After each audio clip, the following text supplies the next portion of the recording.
लखनऊ मेरे दिल के करीब एक शहर जो देश के सबसे बड़े सूबे की राजधानी भी है। लखनऊ मेरे लिए हमेशा खास रही। इस शहर के पास से भी जब भी गुजरती थी तो लगता था कि एक पल ठहर कर इतिहास को देख लूं और समझ लूं कि कैसे एक शहर ने अपनी विरासत को सालों से सहेजा हुआ है। चाहे वो लखनऊ पर राज कर रहे नवाबों की विरासत हो या नवाब के दरबार में अंग्रेज हुकूमत का प्रतिनिधित्व करने वाले जनरल, सबको समझना चाहती थी। नवाब से तो मुलाकात के बाद लगा कि बस अब रेसिडेंसी को देखा।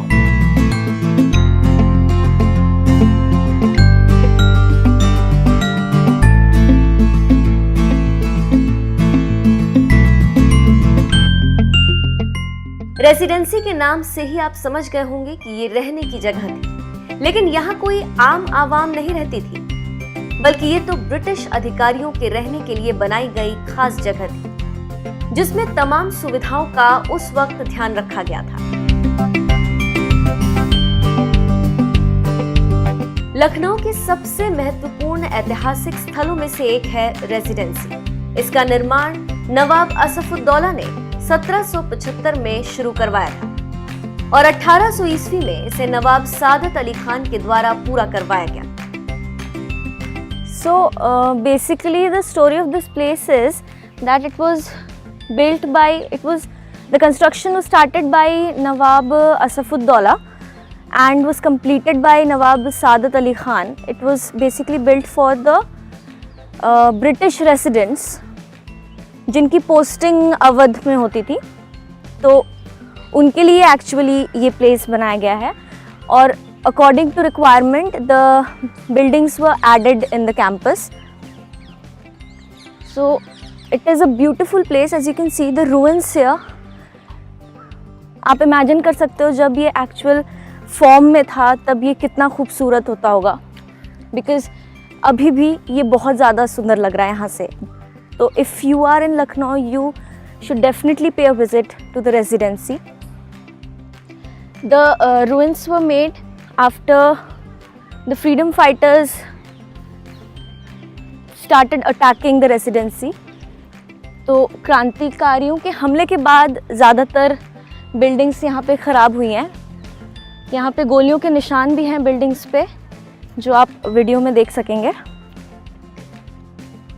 तो उसके बाद इस कैंपस को ASI ने प्रोटेक्ट किया for the tourists to know the history. So let's go inside and see the rest of the building.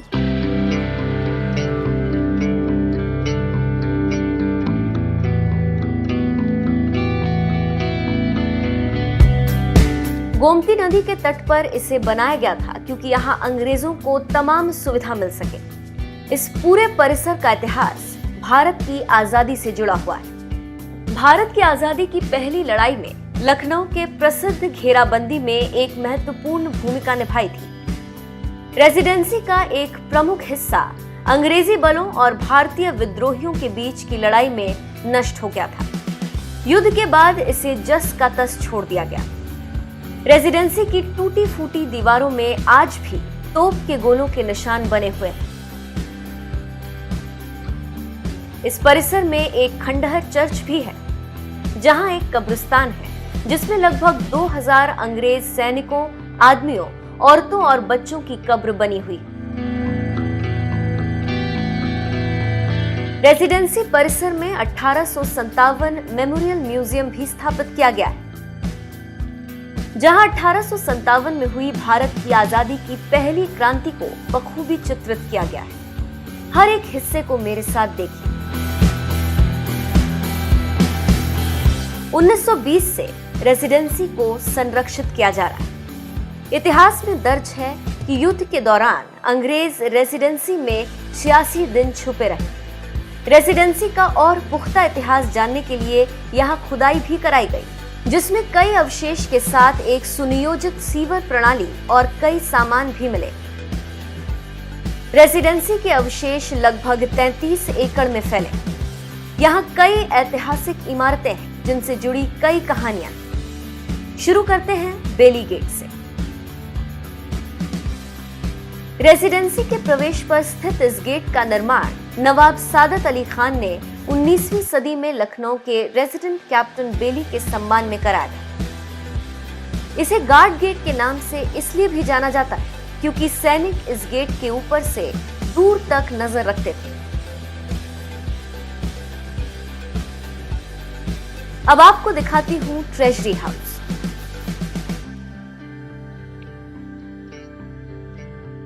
इस हाउस का निर्माण 1851 में 16,897 रुपए में हुआ था। 1857 के स्वतंत्रता संग्राम में इस ट्रेजरी का प्रयोग एनफील्ड कारतूस बनाने के कारखाने के रूप में हुआ था।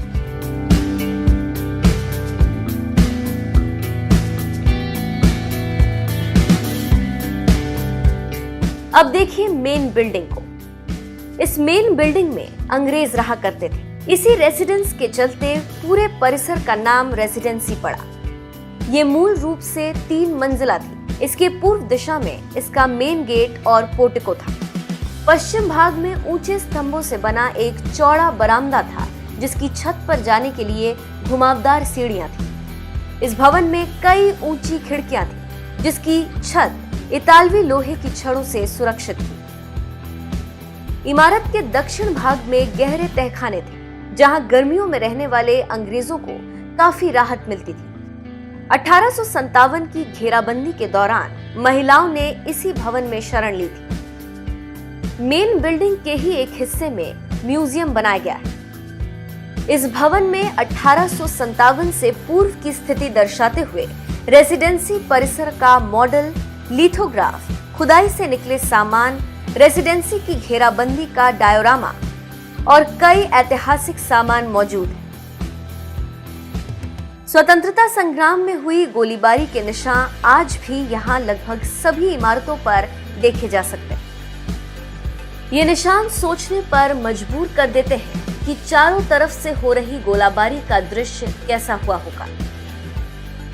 सेंट मैरी चर्च और कब्रिस्तान भी इसी परिसर में।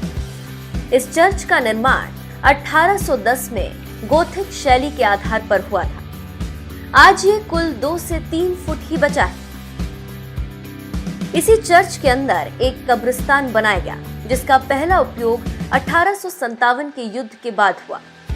उस समय लगभग 2000 अंग्रेज सैनिकों, आदमियों, औरतों और बच्चों को बिना अंतिम संस्कार के इस चर्च परिसर में दफना दिया गया। आज इस इमारत को देखरेख की जरूरत है। सरकार को चाहिए कि इस इमारत की देखरेख करे और इतिहास को बेहतर तरीके से संजोया जाए। तभी हम आने वाली पीढ़ी को भी इतिहास से रूबरू करवा पाएंगे।